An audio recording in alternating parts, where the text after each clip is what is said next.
Hi, I'm Robin. Hi, and I'm Bill. Welcome to Not the Retirement Show. Today we're talking about how to approach investing in retirement and keep it simple. Bill, what's this topic really all about? Well, as you prepare for retirement, hopefully you have a pension, like an employment type pension. You maybe have a state pension, who knows? So leaving those things aside, if you've been looking after yourself financially well or well enough during your working years, hopefully you maybe have built up a savings fund or something along those lines. Now, obviously, putting it into a bank account isn't going to pay much interest, so you probably want a little bit more return on your invested money. So during the working years, hopefully you built up, let's just call it the portfolio. You built up a portfolio which you look after yourself. You can have a financial advisor or an investment advisor, obviously, as you move along through life. But, when you get to retirement, then the thing changes significantly, because the one thing that you don't have is the ability to feed into the fund, because you're now not working. You don't have an income, or at least a standard regular type of an income, so you can't fill up the barrel, so to speak. So therefore you got to manage the fund as it stands pretty much on the date of retirement. I think you're making good sense here, but I know what a lot of people out there are doing right now. They're starting to glaze over. They're thinking about changing the channel.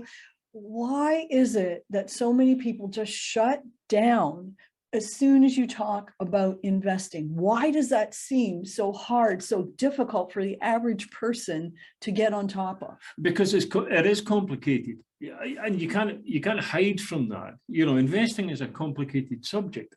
Look, everybody can buy, for example, stocks and shares. Everybody can buy, because you just you hear this great idea, this great company, whatever you buy. Very few people can sell. Well, that's so true, because the selling, that's the scary part, and the greed thing and the fear thing, they kind of really creep in. And if you're not experienced about understanding how to manage your emotions in the buying and selling process, then you're really at the mercy of your own self. Yeah, but here's the good news.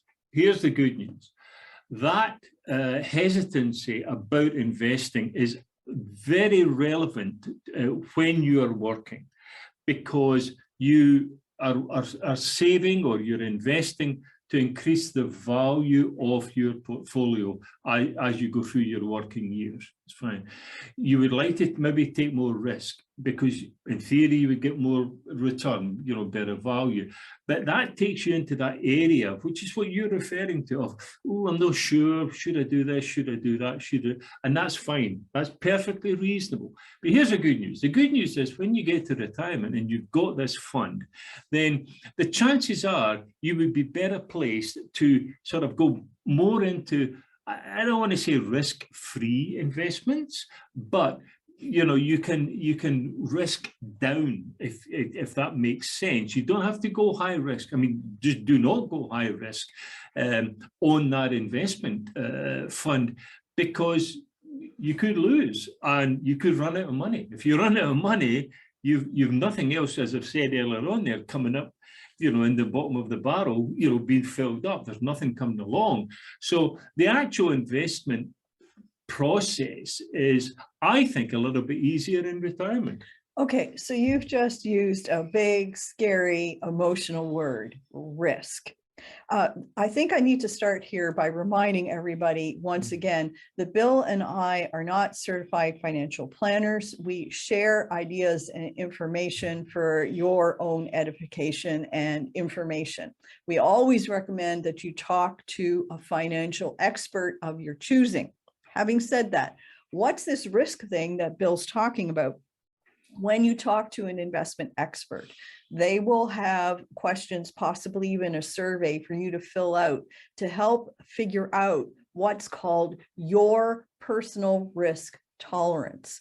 How much risk are you willing to take on an investment so that you can maybe make a little money and still sleep at night. They will also have advice for you regarding how much risk it's smart to take at any point in your life. A young person who could recover from a loss might be able to take more risk than somebody who is over the age of 70 and really needs to be able to depend on their income. Yeah, I mean, the basic point of risk is how much money are you prepared to lose? That's it. Okay. I mean, it's as simple as that. You know, I mean, if you feel that you can invest in a company and you put in, you know, $5,000, let's say, and it's a high risk, it's a startup or something like that, are you prepared to lose the $5,000? Now, people would say that that's a high risk. Yeah, it is. That is a high risk. But the question you're asking is, if I lose my $5,000, will it affect my life? And the answer hopefully would be no. Therefore, yes, it's high risk, but you can live with it. Whereas, you know, on the other side of the coin, a low risk is if you put money into the bank, all things being equal, and the bank stays afloat, then when you go back to get your money with perhaps a little bit of interest, you're going to get your money. That's low risk. So it's how much money you're prepared to lose. You're not prepared to lose money if you put money in the bank. So therefore, that's a low risk. Okay, so this whole video is about keeping it simple. For me, there's two keys to keeping it simple. Number one, don't invest in things that you don't understand. Number two, take the time, commit to understanding about the things that you are investing in. You're in your retirement life. You've got the time to learn about these things. But also keep in mind that when we use the word investment or investing, you can be investing in all sorts of different things. You're not necessarily investing in financial markets or stock markets or whatever. You can, for example, buy a vacation home. That's an investment. You may have, you know, you may be going to leave it to the kids. Or rent it out for extra income. Or rent it out, you know, or you know, buy an RV. I was watching a video the other day there and I saw this RV. It was a magnificent RV and it was like $790,000. And I thought, well, I would call that a pretty big investment sort of things. So don't be stuck in this notion that, you know, you've got your house, you're living at home. Hopefully, if you've taken care of your mortgage or whatever sort of thing, you own the property and it's probably gone up in value. That's an investment. That's an investment. You may buy a vacation home, as I say, or a second home, or you may downsize.